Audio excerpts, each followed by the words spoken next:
Inside New Orleans Sports with Eric Asher is underwritten by... At Villere's Florist, we deliver the magic of flowers 7 days a week to the North Shore and South Shore in the New Orleans area. Whether it's for birthday parties, baby celebrations, Villere's provides colorful floral displays for all. With a store full of fresh-cut flowers, exotic tropical flowers, orchids, roses, and even fruit baskets, our goal is to make your vision a reality. Villere's Florist, proudly serving Louisiana since 1969. Dave Miette Insurance Agency, 504-556-0809 or davemietteINSagency.com.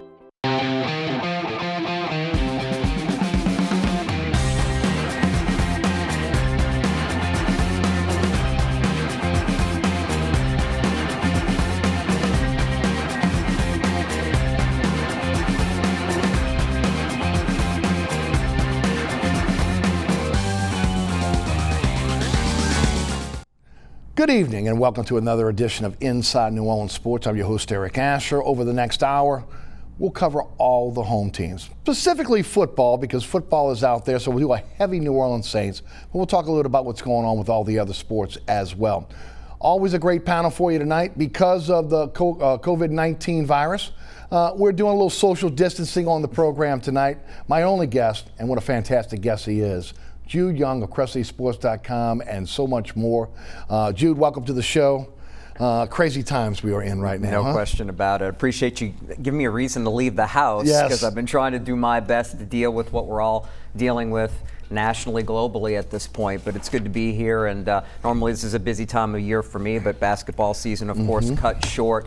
Got an interesting story about that if you want to get to it. But obviously still trying to crank things out. We're doing a lot of work at CrescentCitySports.com because of NFL, Saints, and free agency, as well as just trying to keep up with cancellations, postponements, and putting all of this in perspective. Also on Nash Icon 106.1 FM, Ken Trahan and I are on at 7 p.m. every weeknight. My show on Tuesday and Friday night. So continuing to talk about what's going on and try to give that little piece of normalcy to folks. Yeah, and I'll tell you what, I've said it before, but I just think it's one of the more it's a great site. And some of the best writers we have in the city, guys that have been doing sports around here for so long. I just love CrescentCitySports.com. If you listen to my radio show, if you watch this television show, we have a heavy dose of CrescentCitySports.com personnel that come on this show, and the reason why is they're just so darn good. So again, make sure you guys check that out, especially if you're a big sports fan. You have a lot of time on your hands, so you might want to do a little bit of reading. Absolutely. No doubt about it. Before we jump into it, give us the story. Well, I've been in my house self-quarantining, just to be sure, since late Friday night. Now, the 2 days before that, I was going through a normal routine for this time of year. Even though the UNO men's basketball team didn't make the conference tournament, the women were having a banner season as a member of the Southland, and they were there. And I was going to broadcast those games online through the UNO website. We were there courtside at 11 a.m. on Thursday morning.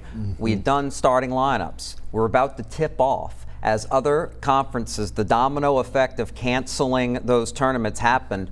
The associate commissioner of the Southland Conference came out on the court, stopped the officials, had a conference call on his cell phone right behind the scores table, and then unfortunately 20 minutes later the tournament's canceled. UNO's team had 6 seniors. Southeastern hadn't played in the postseason on the women's side in 7 years. Right. They had a couple of seniors, girls crying on the court and in the tunnel. Just a sight you never want to see. Right. A situation where somebody's got to lose in a tournament game. Unfortunately, everybody felt like they had lost at that point and had to pack up and go home. It was surreal. Right, it really was.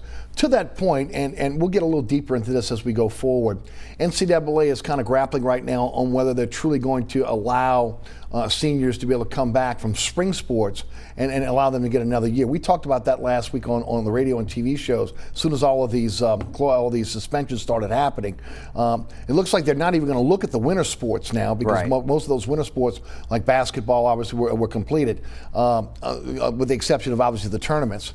What do you think happens as a guy that does play-by-play and a play-by-play voice of a university? And I'm pretty tapped into what's Yes, going on and what they're absolutely. hearing at UNO and clearly other places. There's no doubt about it at this point. They're going to give a year of eligibility back to those in the spring sports. So we're talking baseball, we're talking track and field, outdoor, we're talking beach volleyball, just those sports that come to mind right away. Unfortunately for basketball, they had gone through their seasons. We were in the postseason at that point, and I don't think there's going to be anything to take care of those student athletes. As a result, they're planning their next moves as far as seniors go, moving on to the next level. And I understand it at this point because of the timing, and it really probably works out best for these student athletes to be able to know in advance that it's highly unlikely and almost 100% certain they're not going to get that time back, so they can make plans. And they need to move quickly, the NCAA, and make it concrete about the spring sports so that those student athletes can make their decisions, the coaches can fill out their rosters,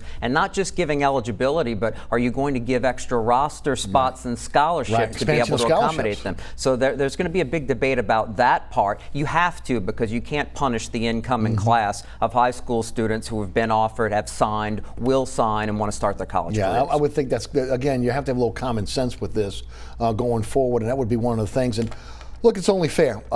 It's unfortunate because when you look at LSU, we talked about it last week, gymnastics, they were possible, again, going to be in line for a national championship. You look at baseball, we expected them to at least vie for a chance to be able to go to Omaha. You talk about the softball, women's softball team as well up at LSU. I think both of their track and field teams had moved up to number one in the country. That's right. Yeah. Okay, so that's part of it as well. I mean, look at Tulane right now. They were poised for their best baseball season, maybe since Rick Jones has been there, right? And then, of course, UNO was, again, Blake Dean had a nice team as well, and he was looking like he was going to have a chance to be able to make some hay in a very tough Southland Conference. Right. This will have long-term effects on these coaches and their situations moving forward because of the what-ifs. Right. We have such a small sample size, fortunately, for people like Travis Jewett and Blake Dean at Tulane and UNO. They were off to the kind of starts they needed moving forward. I know Blake Dean's in the last year of his contract. We all know about the pressure that the Green Wave head coach was under. So it looked like they were off to the right kind of start and doing enough. I mean, Tulane was ranked. You can't penalize them at this point for the season not finishing out, so we really don't know. But I think athletic director Troy Dannon there probably saw what he needed to see to justify one of his hires. We talked a lot about that in the last 12 months. Enough happened so that I know Jewett would like to have played it out because his team was clearly good, but at the same time, he probably feels a lot more secure than he did 12 months ago. A lot of junior college transfers on that Tulane team. It'll be interesting to see if and when they have a major league draft, how many of those guys, if eligible, go to the draft where they don't come back.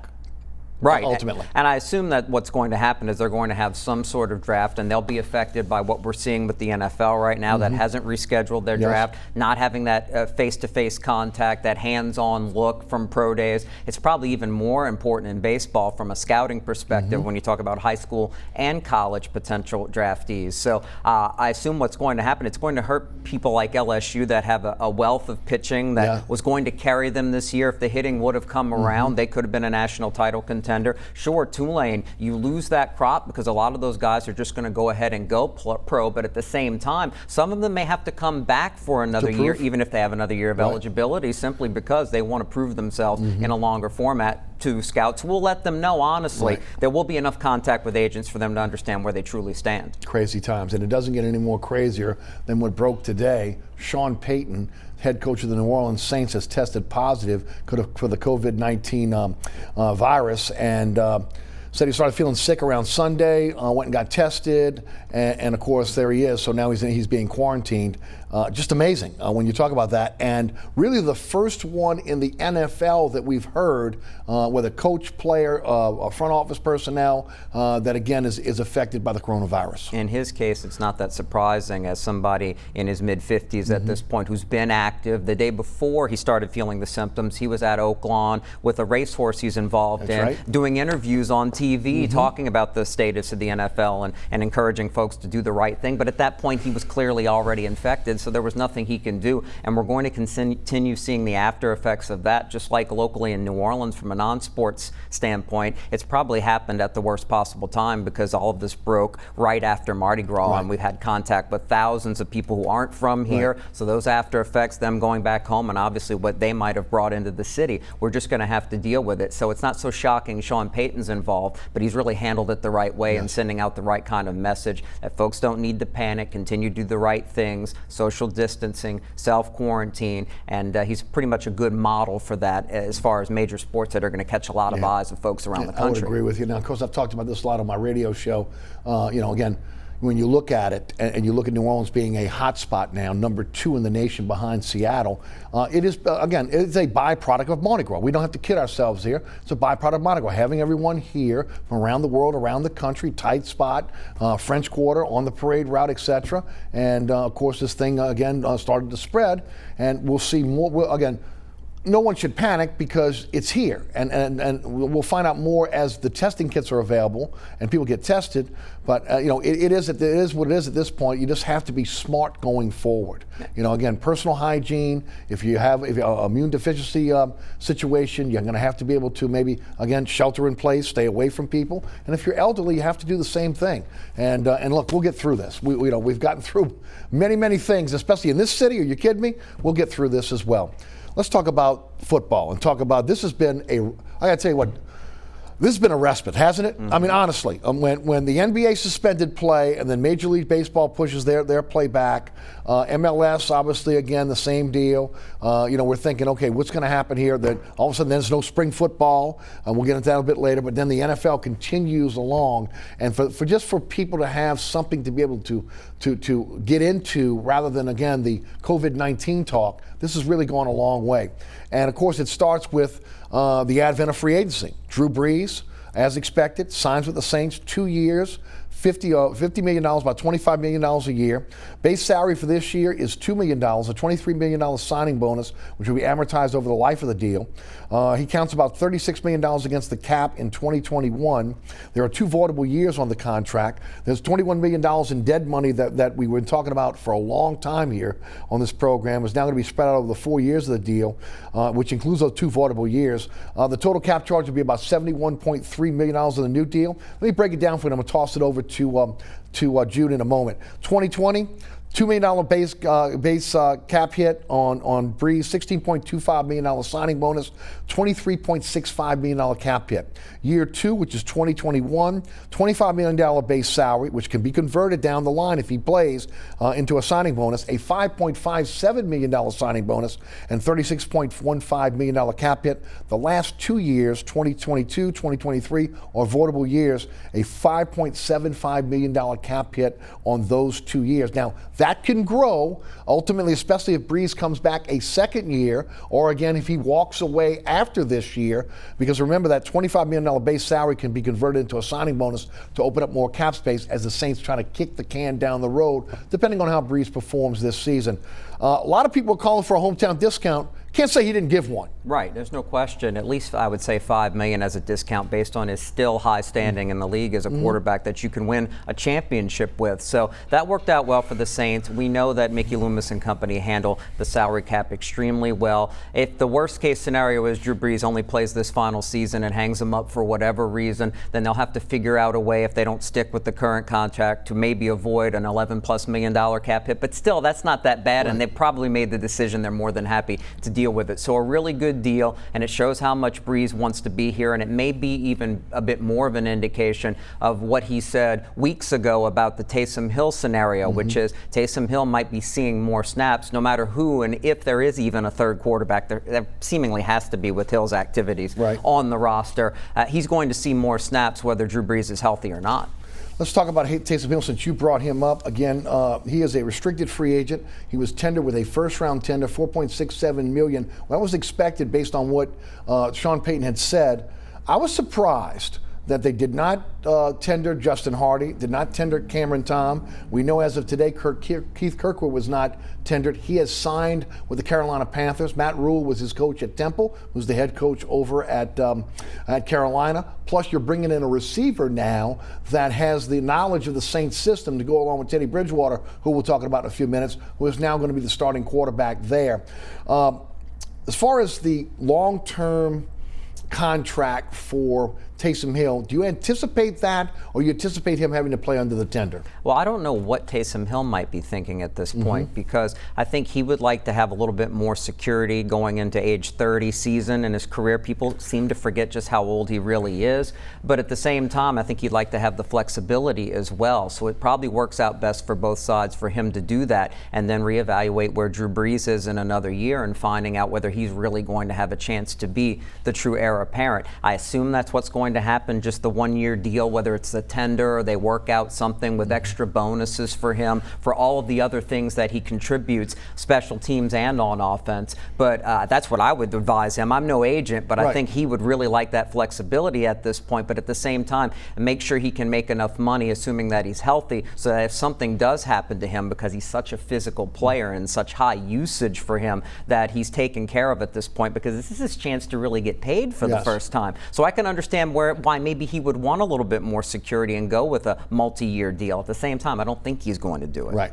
That was going to be my next question. First of all, do you think there are any takers in the league as the dust settles in free agency that will say, you know what, I got a late first-round pick, I'm going after Taysom Hill? I don't think so, because it looks like the starting quarterback situations around the league have shaken out. And again, for somebody who's entering his age 30 season, who we don't know if he can play quarterback full-time, we don't know what his shelf life really is because of his past injuries that really derailed his college career. I don't know if anybody's going to take that kind of risk. I think we would have seen it from a team that wanted to have some competition a little earlier than this. I could be surprised at this point, but we've heard no chatter on that subject. And then, of course, when you talk about a long-term deal, it's really kind of in the best interest of both parties here. Not that, again, the $4.67 million tender is a lot of money for a guy that's going to be the jack of all trades and maybe your quote-unquote backup quarterback. But again, what you'd like to be able to do is set up a deal if you're going to keep him long-term. And you really believe, as Peyton has said, that he is the heir apparent here, is to be able to set up a contract that is very cap-friendly over the next 2 seasons, with, again, the final 2 years of that deal possibly being paid like maybe a quote-unquote starting quarterback. Right, and if Taysom Hill were to receive some sort of a longer-term deal that had incentives for number of snaps played as a quarterback, that would make a lot of sense for him. But at the same time, if you do set up a contract like that, that does not give you the flexibility that you need moving forward necessarily to do what we're seeing with restructured contracts today by Michael Thomas, for example, that really helps you put together a roster under the salary cap. So it'll be interesting to see if the Saints entertain that notion, because let's say something happens to Brees and Hill becomes the starter this year and plays a lot of snaps and plays well, then it could cause issues moving forward with the dead money for Brees if his career to end, on top of what you'd have to deal with charges ahead to the next salary cap on Hill. So again, I'm sure they've had all these debates behind the scenes and tried to figure out what they're willing to go with based on what Hill would be happy to do. David Onyemata re-signs 3 years, $27 million, $18 million guaranteed, based on, again, what he has done thus far. What I harken back to Akeem Hicks, a guy that came out of Canada, really had to learn the NFL game, and of course they kind of let him go a little too early, and then he goes on to New England, has a cup of coffee there. He ends up with Chicago as one of the more dominant players in the NFL on the inside of the tackle position. This kid has such upside that you're kind of glad to be able to see that, again, he's here and he's going to be playing here. And then the other question is going to be about Sheldon Rankins in the last year of his deal. Are they going to extend? Are they going to leave him where he is? And then, again, can you count on him because of the often injuries that he's had throughout his career? Onyemata, for the most part, not really, again, a guy that's been often injured. You make a great point about Hicks as somebody who, and again, he had regular football experience. Yes. We're talking about David Onyemata's experience being nil before He was college Nigerian football in Canada. Right. So this is the type of deal where his best is probably yet to come, and the Saints have paid him for his steady, if not explosive, progression as a pro so far. And look, he had to step in and play a lot of snaps last year because of the Rankins issues of coming back and not quite being himself, maybe than they expected, and he played really well. So it seems like the right kind of deal for both sides, and I do agree that probably like Hicks, the best is yet to come from Onyemata, because all the scuttlebutt about him is that he works extremely hard, and again, he could be at a point where he's ready to explode at this point in his career, learning how the pro game is played. I would agree. Zach Wood, long snapper, restricted free agent. They re-signed him 4 years, $4.78 million, $1.3 million guaranteed. All the specialists now are under contract, which is a good thing. Right, and we know how much Sean Payton has grown to value at a very high level special teams. If you have a reliable snapper, somebody who's, 27 at this point, he could be doing this for another decade if he stays healthy. If you know you've got somebody reliable, that's not a very high cap hit. It makes perfect sense, and it's going to work out for a long time because they were able to find somebody so young when he was released from the Cowboys. And hey, we don't ever talk about Zach Wood. That's a good thing. That's a good thing. That's a great thing. That is an outstanding thing. A.J. Klein moves on. 3 years, $18 million, $9 million guaranteed with the Buffalo Bills, who are, by the way, stockpiling talent in New York right now. I would say a big loss for this team, especially if they don't find someone to be able to come in and to be able to take his place. When you look at the open market right now, some guys are getting really paid at the linebacker position. Sean McDermott, his former coach, is now at Carolina, is now the head coach up in Buffalo. So that was a natural transition for him. From what we understand, the Saints had a number for Klein, and the Bills eclipsed that number, so they allowed him to go. He will be missed from a cerebral standpoint, and let's face it, he's a guy that played, when he was healthy, he played well for this team. He really did, and he overcame a slow start in his first year with the Saints to play better and to show his versatility, but at the same time, I don't think he's the type of athlete from a speed and range perspective that they really wanted amongst the linebacking core moving forward, so they set their price because they knew the limitations of the market, and it just didn't work out that he hit their price. I'm sure they're happy for him moving on and getting paid, but at the same time, it does put the Saints between a rock and a hard place at linebacker because the market there is drying up really quickly. We heard rumors about interest in Jamie Collins, a former Patriot, and maybe this is where the coronavirus situation really hurt the Saints because they couldn't get him in for a face-to-face, and he went with a reliable, steady situation. I don't know about the numbers and what was offered between here and Detroit, but in Detroit, Matt Patricia, his former defensive coordinator in New England, the head coach there. So for Collins, surely they met his price and they gave him the role that he was comfortable with. If he could have sat down with people here, maybe he could have been talked into the Saints as a contender, but he is also coming from a place where he's got his rings, so maybe that wasn't as important either. You know, I think that is an excellent point on your part because, again, one of the advantages that we have here in New Orleans is when these players come in, they're wined and dined at the greatest restaurants. They have an opportunity to be able to tour one of the best facilities in the NFL. They get a chance to see that Super Bowl trophy, and again, to see, the continuity that they have within this organization. Okay, and I think that goes a long way, especially for a veteran player that is going to be hooking up with a team that truly believes there is a true chance to be able to make a Super Bowl run here, which is what the Saints got to believe they still have that opportunity. I don't think that window is closed completely yet. But again, they don't get the face-to-face. They don't get them into the city. They don't showcase the city in terms of our great food and entertainment. And then, of course, the other part of it is the facility, which is fantastic, and the coaching staff. And you mentioned it with Carolina signing Teddy Bridgewater and Keith Kirkwood because of his familiarity with both head coach, both head coach as a college player at Temple, as well as the offensive coordinator. Of course, Bridgewater being able to come in and knowing he's going to go into a system that he knows and he feels comfortable with. So, yeah, we're probably seeing situations like this around the league that we're not even aware of. But to expand more on the linebacker spot, Mike Nolan was a linebackers coach, respected name, former defensive coordinator and head coach. He moves on to Dallas to be a D coordinator again. So you're promoting from within because you have confidence in who was behind Nolan, but he's not a name as well known around the league. And that comfort level may not have been there for Collins. Again, we're just speculating because we'll never know because of how this particular free agency period has to be. Yep. And then, of course, you mentioned the fact that Teddy Bridgewater has moved on to the Carolina Panthers. there was a lot of talk that maybe Chase Daniel would come to New Orleans again. You know, all the I's were dotted, the T's were crossed as a place that, again, he could come. Now, again, the question that I always had about that was, okay, does he really want to come here and be the number 2 in name only, but really he's the number 3 because Taysom takes over if ultimately Breeze goes down. He signs with Detroit 3 years, and there's $13 million as a voidable year on that deal, which is, again, Chase Daniels made a lot of money in the NFL as a backup quarterback. With that said, now you got to start thinking, where do they go for a backup quarterback? Do they go into a backup quarterback with a guy that has a skill set of Drew Brees, more of a pro-style quarterback?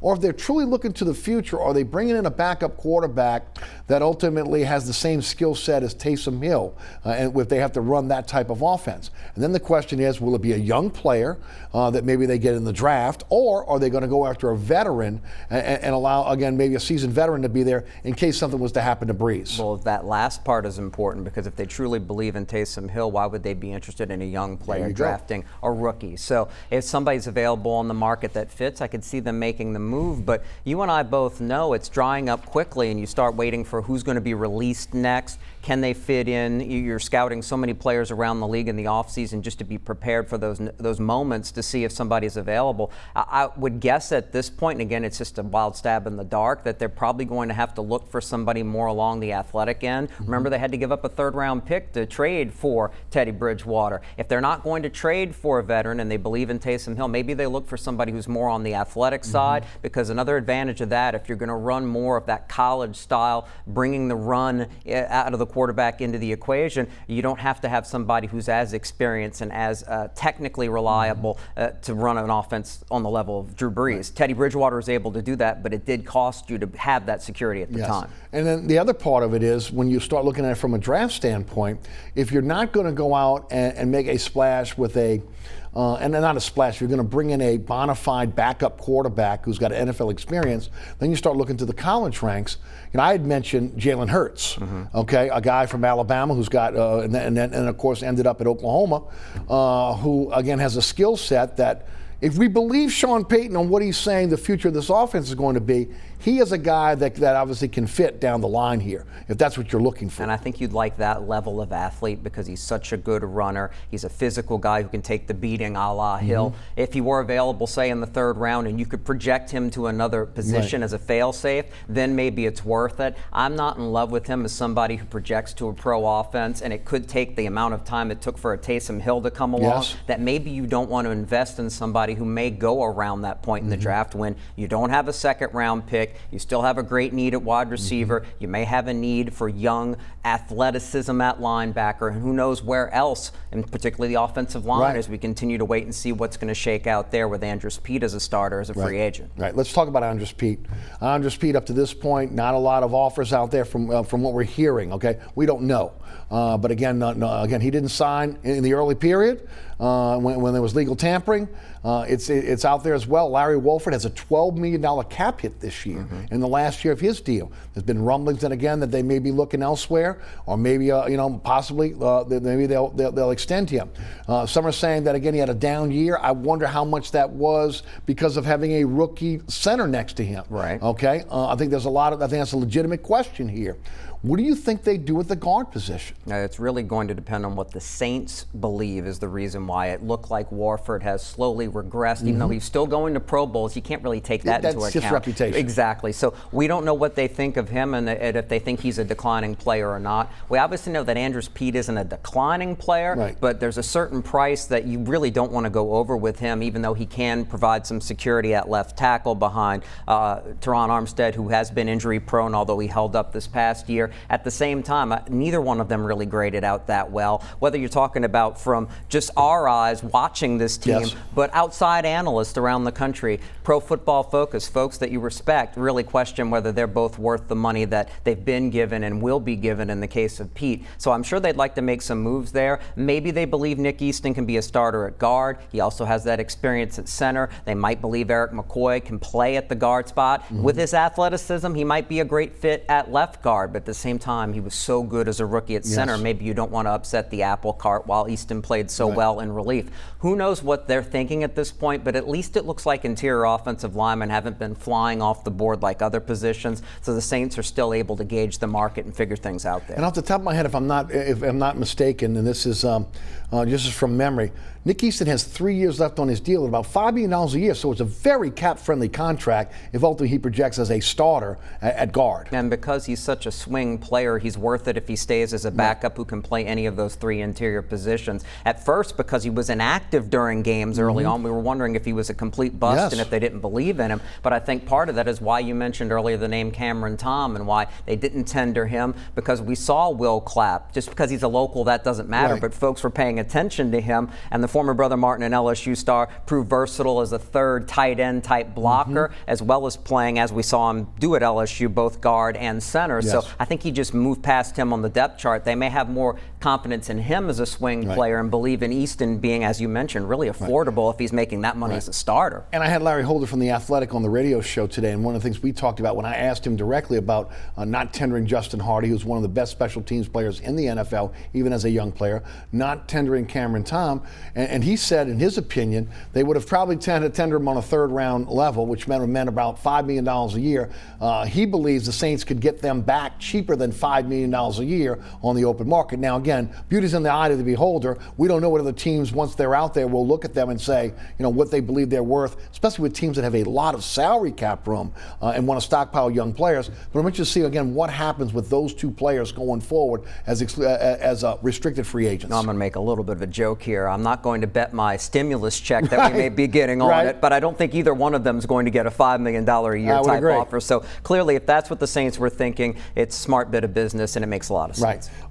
As far as the offensive line, staying with that for a moment, one of the things I think they desperately need, depending on what they're going to do in terms of, again, the guard position, they have to get a swing guard tackle. They don't have that, and if Andres Pete signs elsewhere, then they definitely don't have that on this team right now. Some people are talking about Onome, who played okay. He's 30 years old, and again, a guy that's bounced around the league. So what are your thoughts on that? Because I think that's got to be somewhat of a priority, whether you're going to get a veteran or you're going to go into the college ranks and do that. Will Clapp's a guy that swings inside. Also, again, when you talk about Nick Easton, as you mentioned, center guard. Who's that guy that there's an injury they can swing out to tackle? I think that probably the easiest way to go and have it filled, knowing that left tackle's far more important, the blind side of the quarterback. We all know they make more money as a result. That Ryan Ramczyk is that solution on that side, because you can move him out there and and he's done it before. He can play there. He's good enough. He would be a left tackle on a certain number of teams in the NFL. I'm pretty confident. And that gives you more flexibility to perhaps grab a free agent who's been more of a backup or draft somebody as a swing right tackle guard that you can train to see if they can, in the preseason, see how they look out there at left tackle. They might have played left tackle in the college ranks, but they're projected more on the other side. Speaking of Ramczyk, there was a lot of conversation throughout the offseason that, and even Peyton said, Ramczyk is a priority for this team going forward. When everybody thought that he might say Kamara is the priority, what do you think happens there? Is there going to be a deal where they negotiate it out now? Will they wait till after this team is settled in free agency before they maybe extend him? How do you think that works out with him? I believe he has one more year left on his deal. They're probably still looking to fill other spots, but during this offseason, he has to be a priority because outside of, and this is a good roster. This is a roster with players like Demario Davis, like, of course, Cameron Jordan, who you have players that are all pro level at their positions. But on the offensive side of the ball, the best player at a certain age, because obviously Drew Brees is a Hall of Famer, the best player at his position is probably Ryan Ramczyk at right tackle. Yes. And because you could potentially project him to the other side, he is so valuable. They really need to get a deal done with him. You can't let him get on the open market because then you're going to pay through the nose. Teams are going to bid on him. Yes, no doubt. We'll take a quick break. We'll hear from our underwriters. When we come back, we'll continue our conversation about the New Orleans Saints. Jude Young, CressidySports.com, Nash 106 also is with us. My name is Eric Asher. I'm your host. You're watching Inside New Orleans Sports.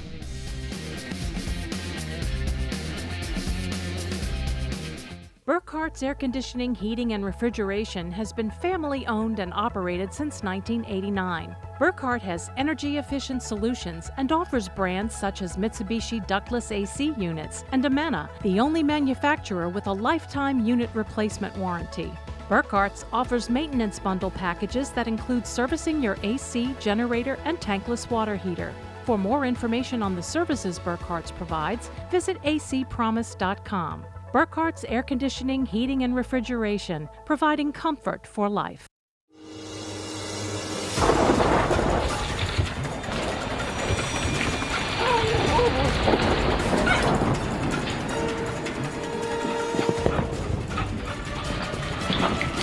Experiencing rough weather with a bad roof can be a nightmare. It doesn't have to be.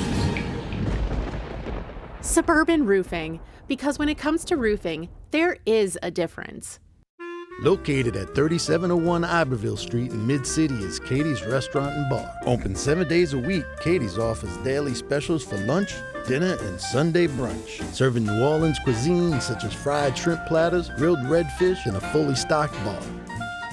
And don't forget about our expanded event seating and local entertainment. Featured on the Best of Food Network's diners, drive-ins, and dives, Katie's Restaurant and Bar.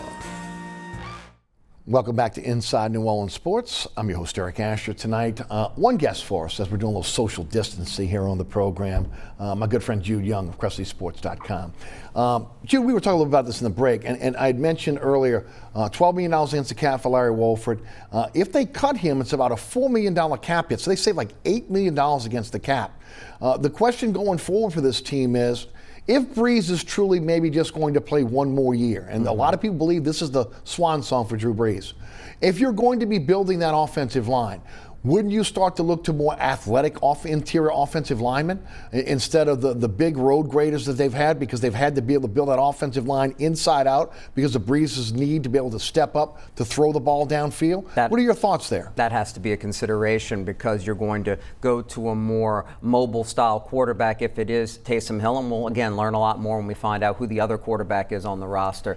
So it does make sense that you start transitioning in that direction. That's again why maybe Eric McCoy makes more sense moving to guard if you like Easton at center, and you can start that process right now. But at the same time, you're still a Super Bowl contender. We're about to get the Malcolm Jenkins. You sign guys like that because you're trying to win right now, and you still need to protect Drew Brees. You still need to create the pocket where he has somewhere to step up and doesn't have that pressure in his face. If they make changes there, it might still be the top priority, wondering whether Pete or Warford were good enough last year, because I didn't find this team was as good running the ball between the tackles as they've been, and at times, especially we saw it in the playoff game, it didn't look like the interior of the offensive line held up the way they needed to. So I still think it's about 2020 as long as Drew Brees is your quarterback, but that can be a consideration when you talk about weighing maybe one player versus another. And remember, as of Wednesday, any player that is cut from this point forward, you can amortize that dead money over 2 seasons. You can designate them as a post-June 1st cut. So again, if you've got dead money at that point, again, let's just say Larry Wolford, for instance, the $4+ million there, it's $2 million a year over the next 2 seasons. Not that I'm campaigning for Larry Wolford to walk out the door. I'm not. Right. I'm just, again, let's look at it. It's a $12 million cap hit, and that's a lot of money, and he's in the last year of his deal. The question is, do they want to extend him? And if they don't feel like he's a guy that's an ascending player, they're not going to extend him. And then at that point, what do you start to think going forward if there are better options out there for the interior of the offensive line? You mentioned it. Let's go there. Malcolm Jenkins is signed with the Saints, 4 years, $32 million. $16.5 million of that is guaranteed. There's a $9 million signing bonus. He could reach $35 million throughout the contract with incentives. He was set to make $7.6 million with the Philadelphia Eagles, and they declined that option. Of course, 5 years with the New Orleans Saints, 6 years with the Philadelphia Eagles, 3 Pro Bowls with the Philadelphia Eagles, and a Super Bowl championship there, a Super Bowl championship here with the New Orleans Saints. We heard it with Roman Harper. We heard it again with Malcolm Jenkins, how Peyton lamented getting rid of those guys when he did. And of course, you're talking about guys that he got rid of after their first contract. And look, again, full disclosure, I don't hide from my opinions. I was one of the guys back then that, again, thought that Malcolm Jenkins and Roman Harper were not progressing as quickly as they needed to. Of course, they went out and got Jarvis Byrd, who was the ultimate disaster in terms of bringing in damaged goods. And again, Harper goes to Carolina and flourishes. Jenkins goes to Philadelphia and flourishes. And the Saints are looking for safety after safety after safety until then. But the question is, not that, again, the signing of Malcolm Jenkins is not a good signing, but with that signing, it looks like Vonn Bell is gone. Right. Looks like he's not going to be re-signed. I happen to be a Vonn Bell fan. There are others out there that again, are not. I'm not sure where you stand. I thought that maybe I might not have been a big Vonn Bell fan, okay, from our conversations in the past. With Jenkins, you're obviously getting a guy that is cerebral. That one of the things we saw last year over and over again, you and I have talked about it, getting guys in position, bust, okay, guys not knowing what they're supposed to be doing on a particular play. One thing with Jenkins is he will command that huddle. He will make sure that those guys in defensive backfield will be where they need to be, and they know their assignments. And he's a guy that, again, is smart and a leader. The one thing is, he's on the other side of 30 at 32. How much is his skills diminished as opposed to having a guy that's 25 in Vonn Bell who has nothing but upside? It looks like it's the same scenario over again, where they're getting rid of the guy with upside to be able to bring in a guy that they feel, again, that can help them immediately. And last time, it definitely blew up in their face. We don't know what will happen this time, but what is your thoughts? There's so much to unpeel here. Oh, there really is. Because of these two players and what you mentioned. It's great that you mentioned that Vonn Bell could be a mistake, just like Roman Harper and Sean Payton's eyes, just like letting Malcolm Jenkins go. But at the same time, I will freely admit that we all saw Vonn Bell improve as a player. It was slow but steady progress. He got better the more he played. That's all you can ask for.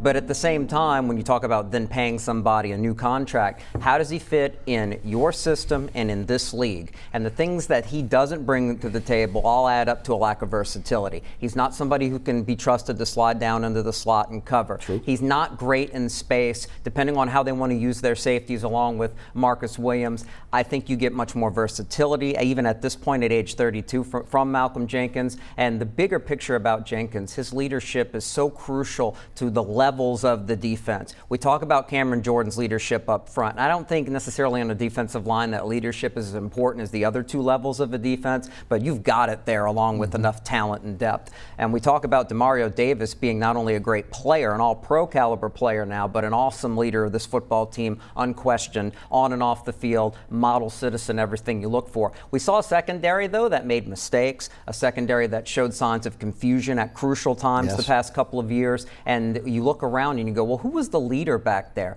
There's nobody that fit the veteran who had skins on the wall, who was also vocal, that everybody would rally around. That's who Malcolm Jenkins is. He knows what it's like to play in big playoff games. He knows what it's like to win a Super Bowl. And he's somebody who's going to step in there and he's going to add order. And at those crucial times, like 4th and 2 with a number 1 seed in the end on the line against a team like we saw the Saints have a major issue against the 49ers. I think there's no doubt that Malcolm Jenkins is going to bring a stability there, and he's a much more versatile player who got better at being asked to be more in cover situations than he was early in his career, where he clearly disappointed with the Saints because he came out of Ohio State as a cornerback. As a corner, yeah. Right, and again had to learn the safety position.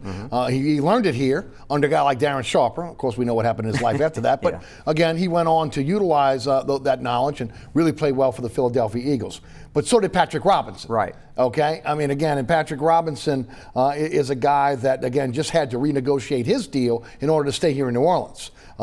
He drops his salaries from in 2020 this season from $4.8 million to $1.87 million. The 2021 salary for him, $4.9 million to $2 million. So again, I can see going after players who were here one time at once and they flourished somewhere else, but Harper came in and he wasn't the same player when they tried to bring him in. Brought him in really as a leader for a young secondary. That didn't really work out. You tried to bring Patrick Robinson in here. Come on, he got beat out by P.J. Williams. Right. Okay, and now you're bringing Malcolm Jenkins in, but you're letting Vonn Bell go. Right. And I think the problems with those two players, Harper was clearly wearing down. It was clearly jumping back in too late on a player, even though you wanted to add that leadership element. And with Patrick Robinson, let's face it, he was a one-year wonder. Playing in the slot with Philly, it all worked out there, but then he crosses the age 30 season and the injuries immediately hit when you get him back. So you got burned at the beginning on a player that people wondered about his football IQ, his understanding of the position and schemes, and then you catch him here maybe a little bit too old, even though he's a much better player.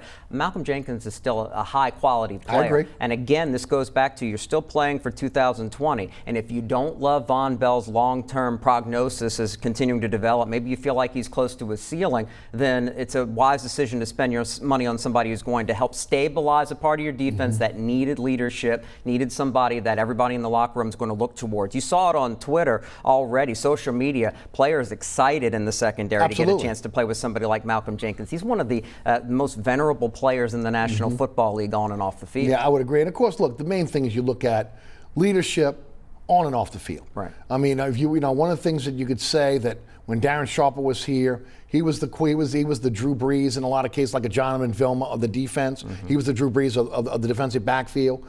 He learned under Darren Sharper. He became that guy for the Philadelphia Eagles. Right. He became that leader on the field for the Philadelphia Eagles, and then of course a guy that's a great locker room guy as well. They also reworked Kiko Alonso's deal.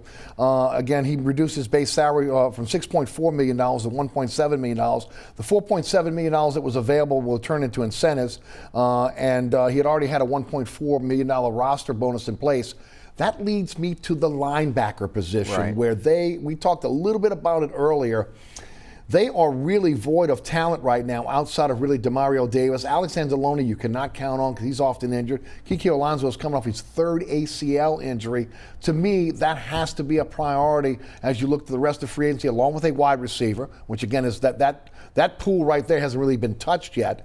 And then, of course, into the draft as well. And then you throw in Caden Ellis's name to the mix as somebody who was a 7th-round pick who looked like he was going to contribute, at least on special teams and maybe more. He's coming off a knee injury. So you add all that up and you go, hey, these guys all fit a type from a size, speed, athleticism standpoint. They give you an idea of what the Saints are looking for, but you can't rely on any of them. You're looking at Demario Davis and who knows, way too many question marks. So I'm really curious to see what the Saints are going to do. And maybe that's an area where they might have to go down the same route they went down in getting Alonso, although it happened late in the game as far as training camp. They may have to make a trade to find another veteran starter because you look at the list of available free agents at this point, there just aren't enough of them there anymore. Yeah, and then of course the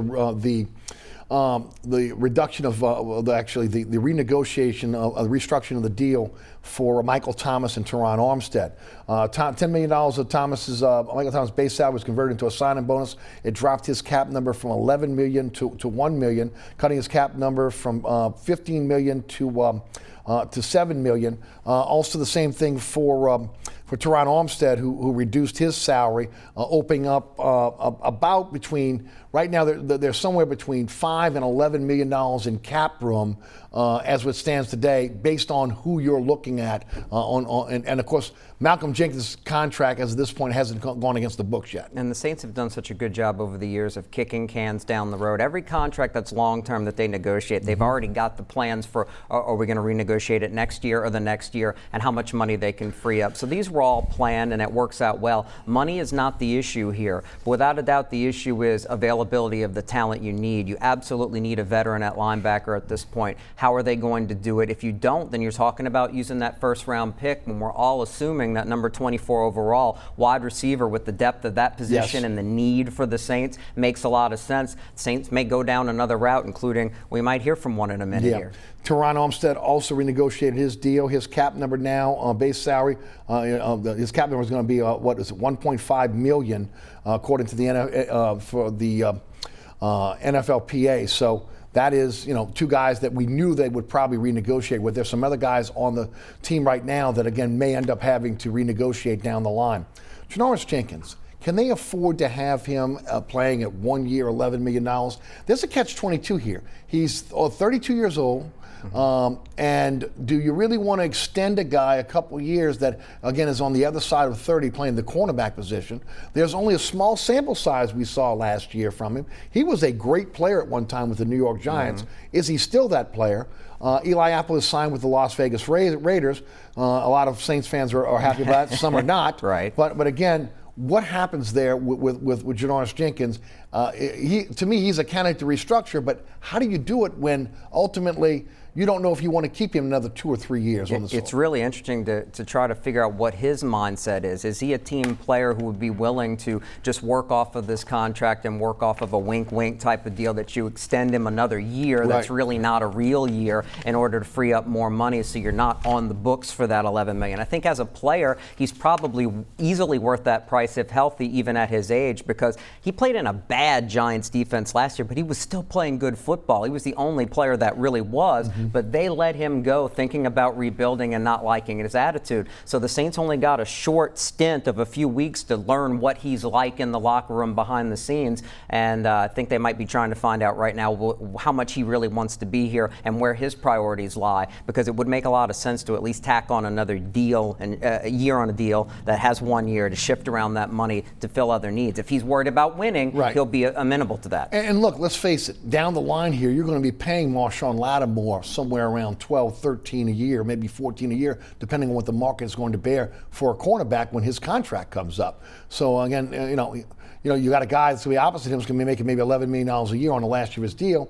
And, again, there's a lot to unpack there in terms of, what do you do if you're the Saints and when you're up against the cap and you're trying to be able to make the right moves here, not just for now, but for the future. But if you're allotting money for position, because Lattimore hasn't reached that new contract stage yet, even though he was a first-round pick, and because of where Jenkins is, for 2 starting corners, you add up the salaries for 2020, it's probably workable, but one would think the Saints always try to shift money forward in order to have more flexibility. No doubt. Let's head to the phone lines. Greg is in Houma. Hey, Greg, welcome to the show. Yeah, my question is what about the wide receiver position, and what about old Brandon Cooks rumors? And I'll hang up and listen. Thanks. Brandon Cooks rumors he's making too much money. So under his current contract, the Rams may be looking to shop and trade him. I mean, I could be surprised, but I don't think there are any takers. I think everybody here, even though he played well with New England now, from the outside looking in, when he was getting that average of $15 million a year, you knew it was an overpay for his role on an offense. He's much more of a stretch the field number 2 receiver, and he was being overpaid, and the Rams quickly figured that out, especially because they wound up overpaying their quarterback, Jared Goff, and they have a lot of other needs to fill now, just a year plus removed from a Super Bowl. Let's talk a little bit about Alvin Kamara. And with the conversation about Ramshack, a lot of people believe that Ramshack would be the first one up in terms of draft picks to renegotiate and to extend the deal. But Kamara's playing for less than $1 million this season. A lot of people believe he's going to hold out. What do you think they do with Kamara? And then how do you pay Kamara for a guy that catches the ball more than he runs the ball at the running back position? Well, he claimed on social media recently that he was nowhere near 100% during the season. That adds up, considering how much he slowed down after a good start. He didn't look like the same player in space and able to make plays. It doesn't matter how he gets the job done in the Saints offense as a runner or receiver, but he is a weapon and a difference maker when he's at his very best. He wasn't at his very best last year, and as a result, and because of the position he plays, the wear and tear, because he had injury issues in college as well, you let him go into the final year of the deal. You enjoy that savings, and you know if he breaks out and has another true all-pro level type performing season, then you can go ahead and put a tag on him if he's a must-keep type player. But again, at running back, those guys shouldn't get taken care of like so many other positions because their shelf life is so short by comparison. So a lot of changes going on right now. When it comes to the collegiate game, we'll get into that in a moment, but I've got to ask this question before we move on from the pros.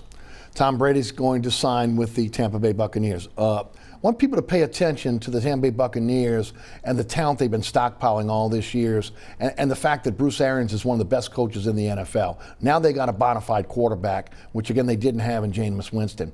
The Carolina Panthers now in a situation where they bring in a Teddy Bridgewater, and they hit the ground running because of, again, his knowledge of the Saints system. Keith Kirkwood goes over there. You know, again, they're not the defense they used to be, but again, they're adding talent. And of course, you look at what's going on with the Atlanta Falcons, which we've always known they've had talent. They've been beset by injuries.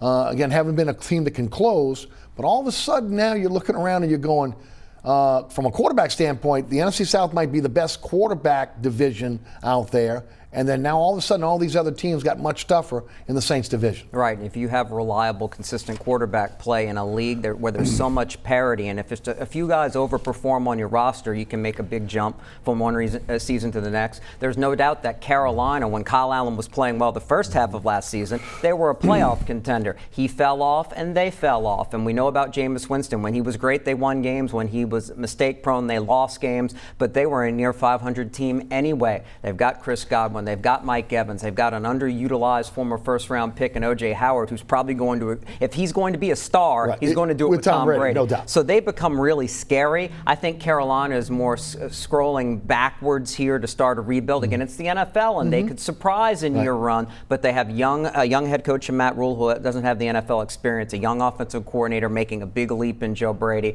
and a guy in Teddy Bridgewater who we respect. He's loved here in New Orleans for what he did, but he doesn't rate as a top echelon quarterback. But they will still be a consistent threat week in, week out. You're more likely to run into them where they're a tough out twice as opposed to last year where they were only a tough out once. So yeah, that makes the division much harder because Matt Ryan's not going anywhere either. Again, the Buccaneers become scary because if they fix the defense, especially the back end, their pass defense just wasn't good enough even though they had a great pass rush. They tweaked that a little bit. They can make a huge leap and contend, and the same can be said for the Falcons. Some quick notes before we move on to our next subject. Zurich Classic of New Orleans has been postponed.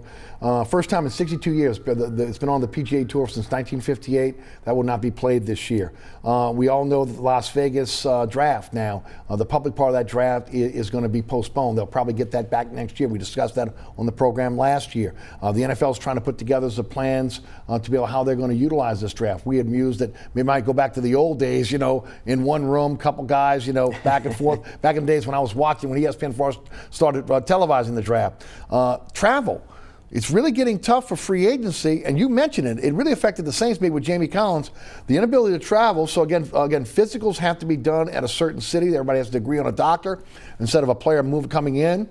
And then pro days have all been canceled. Right. So again, those that were trying to be able to make a last-minute impression, now you got to go strictly by the film. It really is interesting that they haven't changed the date of the draft, considering they're taking away all the attendance, which is what Las Vegas was hoping to bank on anyway. So when you take that out of the equation, when they've also announced that they're flexible now with dates as far as getting together for mini camps and bringing players in because they have to be. I'm a little surprised they didn't move the draft because of the changes that really take the public aspect away. They may wind up regretting that. Again, we could see some movement as far as treatment of this that speeds things up and it winds up working out okay. But this is a big deal, not having coaches and scouts be able to get that hands-on look at so many players, not only from seeing them in action, because they do have a lot of film, but to actually speak to these prospects, the ones that they didn't get enough access to or didn't get a chance to ask the right questions to at the combine. You lose all of that. And as far as a fit goes, the ability to be able to mentally and personality-wise fit in is just as important, if not more so than talent. Especially look at what the Saints have done. Right. I mean, that's the reason why they've catapulted to where they are now, outside of, again, the great drafts.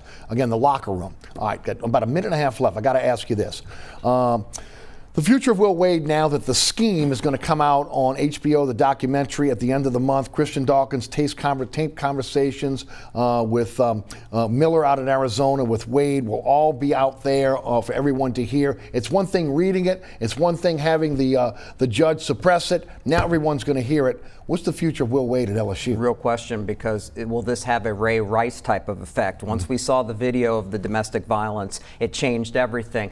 I don't know. I mean, his tone is very important. I can't guess, but it sure does seem like LSU and Scott Woodward, the AD, want to stand by this, the winner. Because I think, well, we have to admit it, behind the scenes, what's major college basketball all about? It's about Right. It's about illegal payments. There's it's no about doubt. this is the type of movement that happens in middlemen, and we'd be fooling ourselves if we think otherwise. And if it's about competing at that level, it's sad. I'm not condoning it, but it is the situation, and it's been like that for decades. Don't think it's going to change just because you wind up firing a Will Wade and then have trouble replacing him with somebody who in the end might wind up having to do exactly the same thing just to be able to compete. 2 quick points. Scott Woodward did not hire Will Wade, so he's not attached to him.